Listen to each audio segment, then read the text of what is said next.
सर्द मौसम था, हड्डियों को कपकपा देने वाली ठंड। शुक्र था ऑफिस का काम कल ही निमट गया था। दिल्ली में उसका मसूरी आना सार्थक हो गया था। बॉस निश्चित ही उससे खुश हो जाएंगे।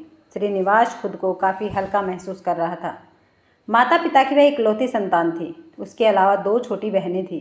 पिता नौकरी से रिटायर्ड थे। बेटा होने के नाते घर की जिम्मेदारी उसे ही निभानी थी। वह बचपन से ही महत्वाकांक्षी रहा है।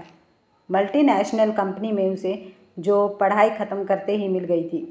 आकर्षक व्यक्तित्व का मालिक तो वह था ही, बोलने में भी उसका जवाब नहीं था। लोग जल्दी ही उससे प्रभावित हो जाते थे। कई लड़कियों ने उससे दोस्ती करने की कोशिश की, लेकिन अभी वह इन सब पचड़ों में पड़ना नहीं चाहता था। श्रीनिवास ने सोचा था मसूरी में उसे 2 दिन लग जाएंगे, लेकिन यहाँ तो 1 दिन में ही काम निपट गया। क्यों न कल मसूरी घुमा जाए। श्रीनिवास मज़े से गर्म कंबल में सो गया। अगले दिन वह मंसूरी के माल रोड पर खड़ा था, लेकिन पता चला आज वहाँ टैक्सी व बसों की हड़ताल है। ओह, इस हड़ताल को भी आज ही होना था। श्रीनिवास अभी सोच में पड़ा ही था कि एक टैक्सी वाला उसके पास आ कानों में फुसफुसाया, साहब कहाँ जाना है? अरे भाई, मंसूरी घूमने जाना था, लेकिन इस हड़ताल को भी आज ही होना था। कोई दिक्कत नहीं साहब, अपनी टैक्सी है ना, इस हड़ताल के चक्कर में अपनी वोट लग जाती है। सर जी, हम आपको घुमाने ले चलते हैं, लेकिन आपको एक मैडम के साथ टैक्सी शेयर करनी होगी। वे भी मंसूरी घूमना चाहती हैं। आपको कोई दिक्कत तो नहीं? ड्राइवर बोला। कोई चारा भी तो नहीं। चलो, कहाँ है टैक्सी? ड्राइवर ने दूर खड़ी टैक्सी के पास खड़ी लड़की की ओर इशारा करते हुए कहा। श्रीनिवास ड्राइवर के साथ चल पड़ा। हेलो, मैं श्रीनिवास दिल्ली से।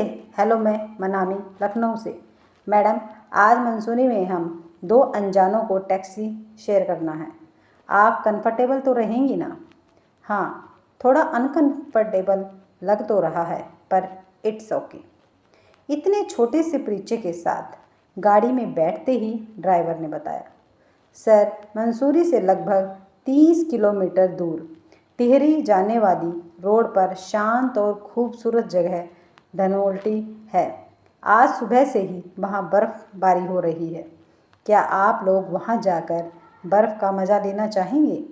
मैंने एक प्रश्नवाचक निगाह मनामी पर डाली, तो उसकी निगाह मेरी तरफ ही थी। दोनों की मौन स्वीकृति से ही मैंने ड्राइवर को धनोल्टी चलने को हाँ कह दिया। गूगल से ही थोड़ा बहुत मंसूरी और धनोल्टी के बारे में जाना था। आज प्रत्यक्ष रूप से देखने का पहली बार मौका मिला है। मन बहुत ही कुतूहल से भरा है। खूबसूरत कटावदार पहाड़ी रास्ते पर हमारी टैक्सी दौड़ रही थी। एक एक पहाड़ की चढ़ाई वाला रास्ता बहुत ही रोमांचकारी लग रहा था। बगल में बैठी मनामी को लेकर मेरे मन में कई सवाल उठ रहे थे। मन हो रहा था कि पूछूं कि यहाँ किस सिलसिले में आई हो, अकेली क्यों हो, लेकिन किसी अनजान लड़की से एकदम से यह सब पूछने की हिम्मत नहीं जुटा पा रहा था। मनामी की गहरी बड़ी बड़ी आंखें उसे और भी खूबसूरत बना रही थी। न चाहते हुए भी मेरी नज़रें बार बार उसकी तरफ उड़ जाती। मैं और मनामी बीच बीच में थोड़ा बातें करते हुए मंसूरी के अनुपम सौंदर्य को निहार रहे थे। हमारी गाड़ी कब एक पहाड़ से दूसरे पहाड़ पर पहुंच गई, पता ही नहीं चल रहा था। कभी कभी जब गाड़ी को हल्का सा ब्रेक लगता और हम लोगों की नज़रें खिड़की के नीचे जाती, तो गहरी खाई देखकर दोनों की सांसें थम जाती। लगता कि जरा सी चूक हुई तो बस काम तमाम हो जाएगा। जिंदगी में आदमी भले कितनी भी ऊंचाई पर क्यों न हो, पर नीचे देखकर गिरने का तो डर रहता ही है। उसका पहली बार एहसास हो रहा था। अरे भाई ड्राइवर साहब, धीरे, जरा संभल कर। मनामी मौन तोड़ते हुए बोल पड़ी। मैडम, आप परेशान मत होइए, गाड़ी पर पूरा कंट्रोल है मेरा। अच्छा सर जी, यहाँ थोड़ी देर के लिए गाड़ी रोकता हूँ। यहाँ से चारों तरफ का काफ़ी सुंदर दृश्य दिखता है। बचपन में पढ़ते थे कि मंसूरी पहाड़ों की रानी कहलाती है। आज वास्तविकता देखने का मौका मिला है। गाड़ी से बाहर निकलते ही हाड़ कपा देने वाली ठंड का एहसास हुआ। चारों तरफ से धुएं जैसे उड़ते हुए कोहरे को देखने में लग रहा था, मानो हम बादलों के बीच खड़े होकर आँख मिचौली खेल रहे हों। दूरबीन से चारों तरफ नज़र दौड़ाई तो सोचने लगे कहाँ थे हम और कहाँ पर पहुँच गए। अभी तक शांत सी रहने वाली मनामी धीरे से बोल उठी, इस ठंड में यदि एक कप चाय मिल जाती तो अच्छा रहता। चलिए, पास में ही एक चाय का स्टॉल दिख रहा है, वहीं चाय पी जाए, मैं मनामी से बोला। हाथ में गर्म दस्ताने पहनने के बावजूद चाय के प्याले की थोड़ी सी गर्माहट भी काफ़ी सुकून दे रही थी। मंसूरी के अप्रितम सौंदर्य को अपने अपने कैमरों में कैद करते हुए जैसे ही हमारी गाड़ी धनोल्टी के नज़दीक पहुंचने लगी, वैसे ही हमारी बर्फ़बारी देखने की आकुलता बढ़ने लगी। चारों तरफ देवदार के ऊंचे ऊंचे पेड़ दिखने लगे थे, जो बर्फ़ से आच्छादित थे। पहाड़ों पर ऐसा लगता था जैसे किसी ने सफ़ेद चादर ओढ़ा दी हो। पहाड़ एकदम सफ़ेद लग रहे थे। पहाड़ों की ढलान पर काफ़ी फिसलन होने लग गई थी। बर्फ़ गिरने की वजह से कुछ भी साफ साफ नहीं दिखाई दे रहा था। कुछ ही देर में ऐसा लगने लगा मानो सारे पहाड़ों को प्रकृति ने सफ़ेद रंग से रंग दिया हो। देवदार के वृक्षों के ऊपर बर्फ़ जमी पड़ी थी, जो मोतियों की तरह अप्रितम आभा बिखेर रही थी। गाड़ी से नीचे उतरकर मैं और मनामी भी गिरती हुई बर्फ़ का भरपूर आनंद ले रहे थे। आसपास अन्य पर्यटकों को भी बर्फ़ में खेलते कूदते देख बड़ा मज़ा आ रहा था। सर, आज यहाँ से वापस लौटना मुमकिन नहीं होगा। आप लोगों को यहीं किसी गेस्ट हाउस में रुकना पड़ेगा।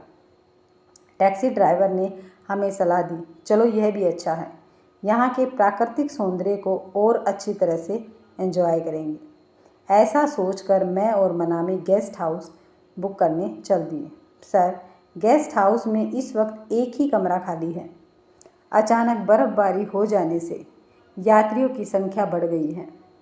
आप दोनों को एक ही रूम शेयर करना पड़ेगा, ड्राइवर ने कहा। क्या रूम शेयर? दोनों की निगाहें प्रसन्न भरी होकर एक दूसरे पर टिक गई। कोई और रास्ता न होने से फिर मौन स्वीकृति के साथ अपना सामान गेस्ट हाउस के उस रूम में रखने के लिए कह दिया। गेस्ट हाउस का वह कमरा खासा बड़ा था। डबल बेड लगा हुआ था। इसे मेरे संस्कार कह लो या अंदर का डर, मैंने मनामी से कहा।